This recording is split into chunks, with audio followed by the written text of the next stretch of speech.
Hello friends, welcome back to my YouTube channel. Friends, आज हम पढ़ेंगे माइक्रो प्रोसेसर 8085 के बारे में। ठीक है, 8085 का पिन डायग्राम आपके सामने शो है, जिसके बारे में हम डिटेल्स में पढ़ेंगे एक एक पिन के बारे में। चलिए दोस्तों, 8085 माइक्रो प्रोसेसर के पिन डायग्राम पढ़ने के पहले हम ये जान लेते हैं कि 8085 माइक्रो प्रोसेसर होता क्या है। 8085 microprocessor. What is 8085 microprocessor?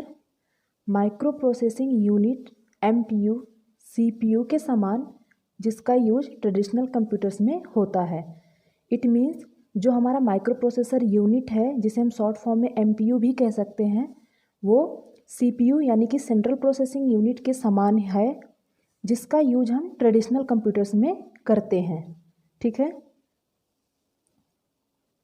हम MPU यानी माइक्रो प्रोसेसिंग यूनिट को एक डिवाइस अथवा ग्रुप ऑफ डिवाइस की तरह डिफाइन कर सकते हैं, जो कि पेरिफेरल से कम्युनिकेट करने में हेल्प करते हैं।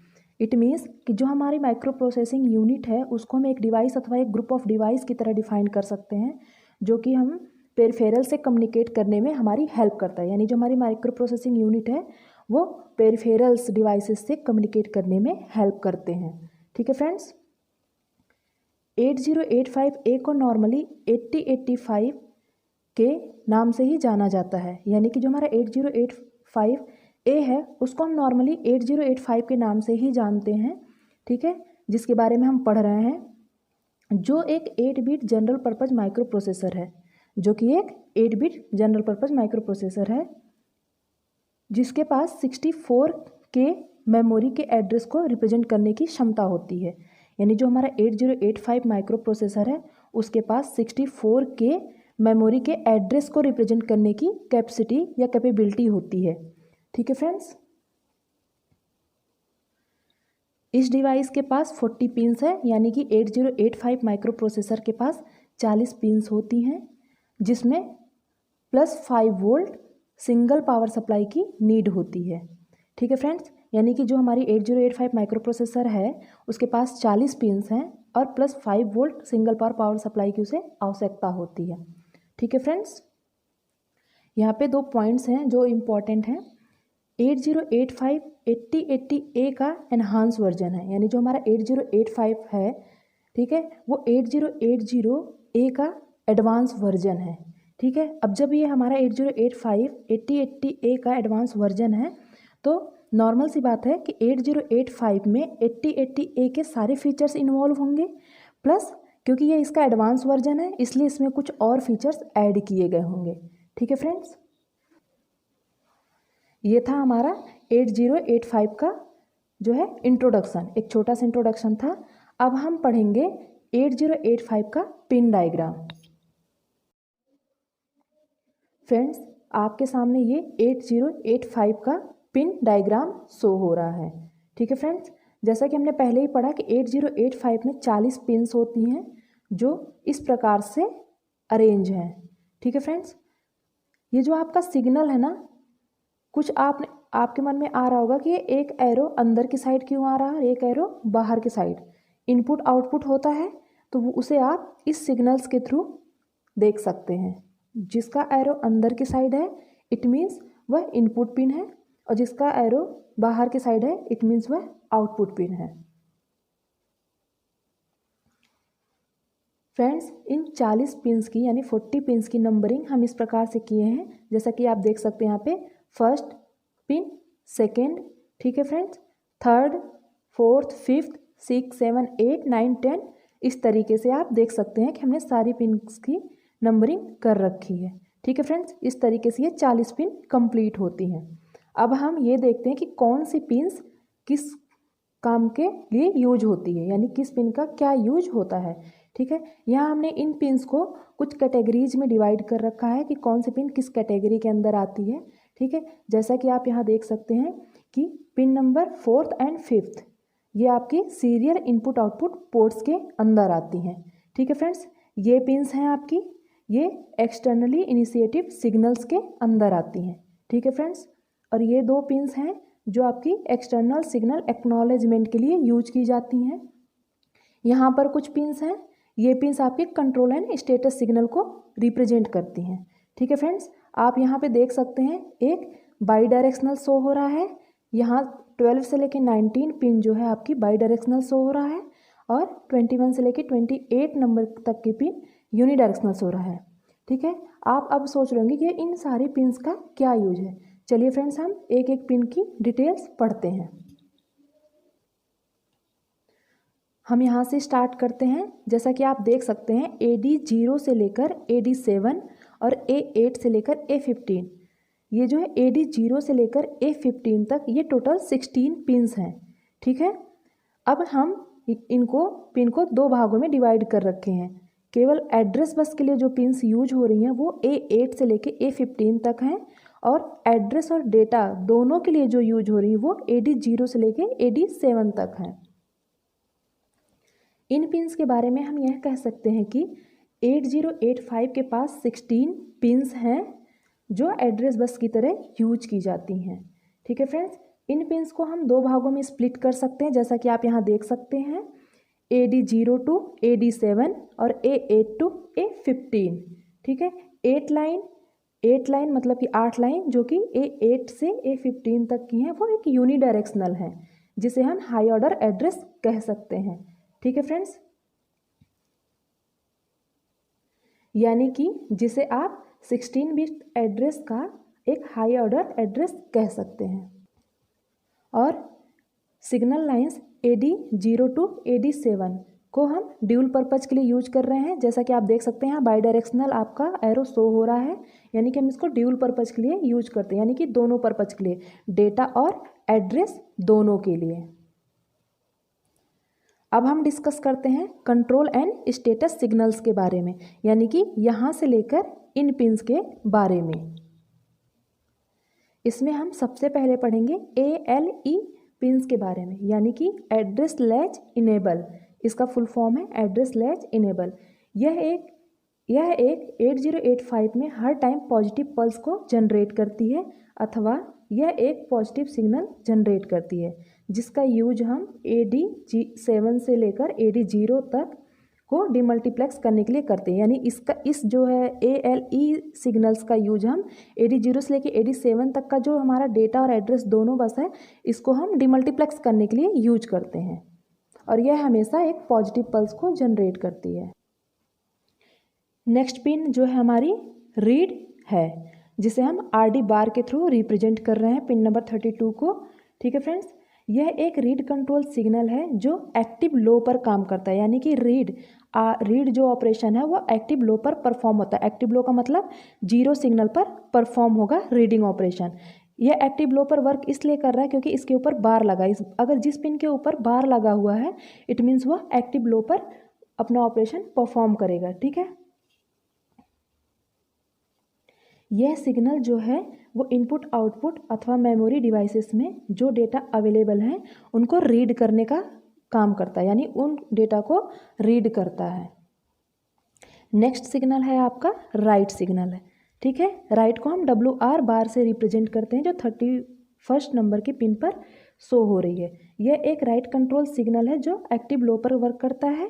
ठीक है, यानी कि जब इसकी सिग्नल लो होती है यानी 0 होती है तब ये राइट ऑपरेशन परफॉर्म करता है। यह सिग्नल डेटा बस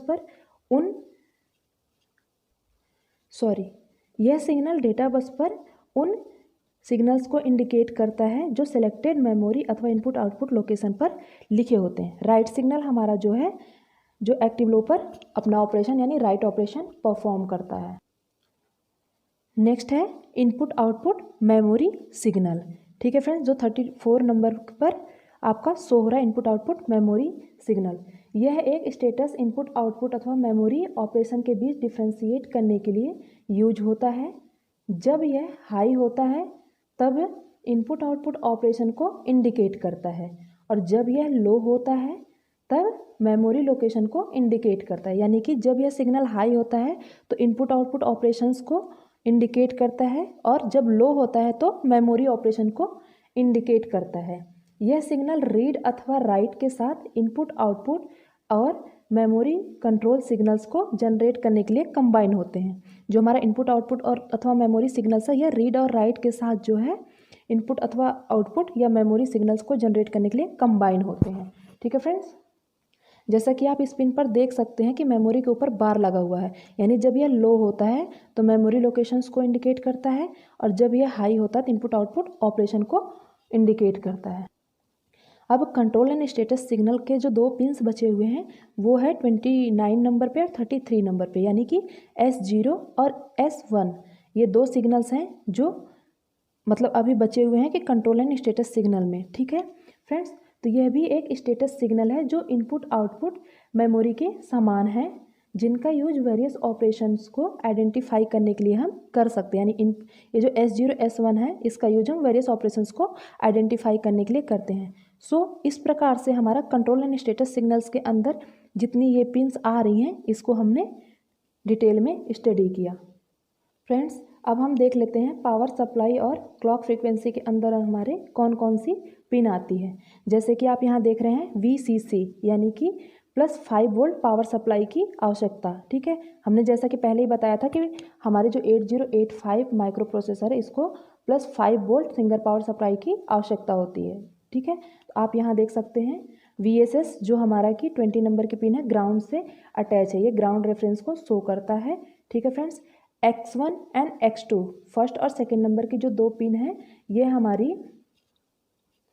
यह जो है एक क्रिस्टल है जो दो पिन्स को कनेक्ट कर रहा है। ठीक है, फर्स्ट और सेकेंड को, यानी X1 और X2 को, यह एक ऐसा क्रिस्टल है जो दोनों पिन्स को कनेक्ट करता है। ठीक है, यहाँ पे है आपका क्लॉक आउट 37 नंबर की जो पिन है, यहाँ आप देख सकते हैं ये है क्लॉक आउट की, यानी कि क्लॉक आउटपुट। यह सिग्नल दूसरी डिवाइस के लिए सिस्टम क्लॉक की तरह ही यूज किया जाता है। ठीक है फ्रेंड्स, अब हम देखते हैं कि एक्सटर्नली इनिशिएटेड सिग्नल्स या फिर इंटरप्ट, इंक्लूडिंग इंटरप्ट, जो हमारी ये है पिन्स, इनका क्या क्या वर्क है, या फिर ये पिन्स हमारी किस लिए यूज की गई हैं। जो हमारा INTR पिन है, यानी पिन नंबर 10, ठीक है, यह एक इनपुट सिग्नल है, क्योंकि आप देख सकते हैं कि इसकी एरो अंदर की तरफ है, यानी कि यह एक जो हमारी इनपुट सिग्नल है, यह एक जनरल पर्पज इंटरप्ट की तरह यूज किया जाता है, जो एक 8080A के INT सिग्नल के समान है। यानी कि इसका जो फुल फॉर्म है INTR, यानी कि इंटरप्ट रिक्वेस्ट। ठीक है, जो 8080A में INT सिग्नल जो वर्क करता था, उसी का ये एडवांस वर्जन, यानी INTR इंटरप्ट रिक्वेस्ट। नेक्स्ट है INTA बार, जो हमारी 11 नंबर पिन्स पर शो हो रही है। ठीक है, इसका मतलब है इंटरप्ट एक्नॉलेजमेंट। ठीक है फ्रेंड्स, इसका यूज हम इंटरप्ट के एक्नॉलेजमेंट की तरह किया जाता है, या कर सकते हैं। यह एक आउटपुट सिग्नल है, क्योंकि आप इसकी एरो बाहर की तरफ देख सकते हैं। ठीक है, यह एक आउटपुट सिग्नल है जिसका यूज हम इंटरप्ट के एक्नॉलेजमेंट की तरह करते हैं। अब आप यहाँ देख सकते हैं RST 7.5, RST 6.5, RST 5.5। ठीक है, 7, 8, 9 नंबर्स की पिन्स को आप यहाँ देख सकते हैं। ठीक है फ्रेंड्स, यह एक इनपुट सिग्नल्स है, क्योंकि सबकी एरो जो है अंदर की तरफ गई है। यह वेक्टर्ड इंटरप्ट हैं जो प्रोग्राम कंट्रोल्स को एक स्पेसिफिक मेमोरी लोकेशन पर ट्रांसफ़र करते हैं। ठीक है, जिसके पास हायर प्रायोरिटीज होती है INTR इंटरप्ट के अपेक्षा। ठीक है, इन तीन के बीच प्रायोरिटी ऑर्डर ये होती है। ठीक है, जो ये तीन पिन्स है आपकी RST 7.5, 6.5, 5.5, इन तीनों के बीच प्रायोरिटी ऑर्डर जो होता है वो इस तरीके से होता है, 7.5, 6.5 एंड 5.5 है।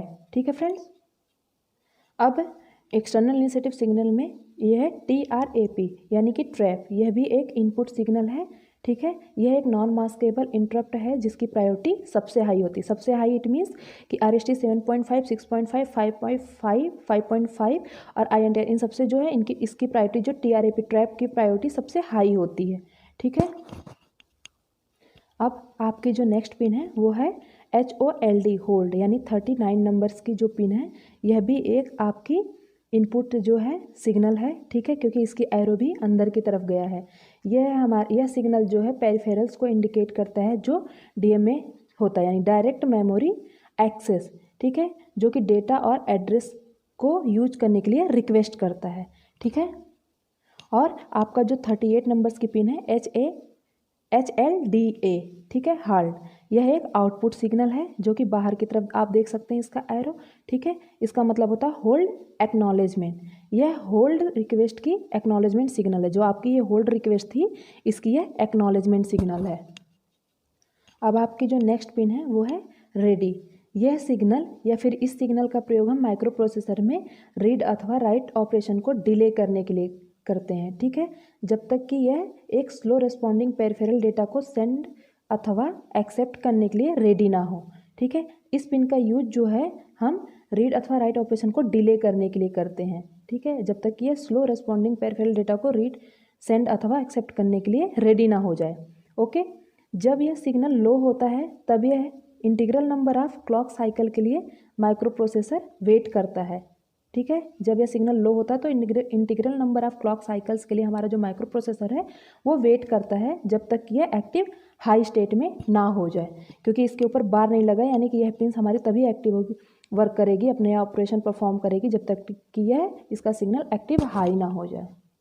अब आपकी जो नेक्स्ट पिन है वो है रीसेट इन, जो कि एक इनपुट सिग्नल है, जैसा कि आप देख सकते हैं, ठीक है। जब इस पिन पर सिग्नल लो होता है, यानी कि आप देख रहे हो एक्टिव बार यहाँ पे बार लगा हुआ है, यानी कि यह लो पर वर्क करता है। जब इस पिन पर सिग्नल लो होता है प्रोग्राम काउंटर हमारा जो है वो 0 सेट हो जाता है और जो बसेस हैं वो ट्राई स्टेट हो जाती हैं, यानी वो ट्राई स्टेट में चली जाती हैं और माइक्रो प्रोसेसर हमारा जो है रिसेट हो जाता है। और जो नेक्स्ट पिन है वो है आपकी रीसेट आउट, यानी कि यह एक आउटपुट सिग्नल है जो 3rd नंबर पर शो हो रही है, ठीक है। यह सिग्नल इंडिकेट करता है कि माइक्रो प्रोसेसर रिसेट हो रहा है। इस सिग्नल का यूज दूसरी डिवाइसेस को रिसेट करने के लिए भी किया जा सकता है, ठीक है फ्रेंड्स। अब आप यहाँ देख रहे हैं जो इधर की आपकी सारी पिन्स कवर हो चुकी हैं, ठीक है फ्रेंड्स। अब बचा है आपका सीरियल इनपुट आउटपुट पोर्ट्स, जिसके अंदर आपकी 2 पिन्स आ रही हैं, 4th नंबर की और 5th नंबर की, SID एंड SOD, ठीक है फ्रेंड्स। 8085 के पास 2 सिग्नल्स हैं जिसका यूज सिग्नल ट्रांसमिशन इम्प्लीमेंट करने के लिए किया जाता है। SID और SOD ये 2 सिग्नल्स हैं जिसका यूज हम सिग्नल ट्रांसमिशन को इम्प्लीमेंट करने के लिए करते हैं, ठीक है। सीरियल ट्रांसमिशन में डेटा बिट्स सिंगल लाइन पर ट्रांसफ़र की जाती है, एक टाइम पर एक बिट, यानी कि अगर आप सीरियल ट्रांसमिशन कर रहे हो, ठीक है, तो उसमें क्या होगा, जो आपके डेटा बिट्स हैं वो एक सिंगल लाइन पर ट्रांसफ़र की जाएंगी, यानी कि at a time 1 bit. Okay, इसका एग्जांपल आप ले सकते हो टेलीफोन लाइंस, ठीक है, transmission over telephone lines. So friends, इस प्रकार से आपने देखा कि हम 8085 के पिन डायग्राम की 40 पिन्स को कवर कर चुके हैं, ठीक है, कि हर पिन को ये देख चुके हैं कौन सी पिन क्या ऑपरेशन परफॉर्म कर रही है। Okay friends, thank you so much.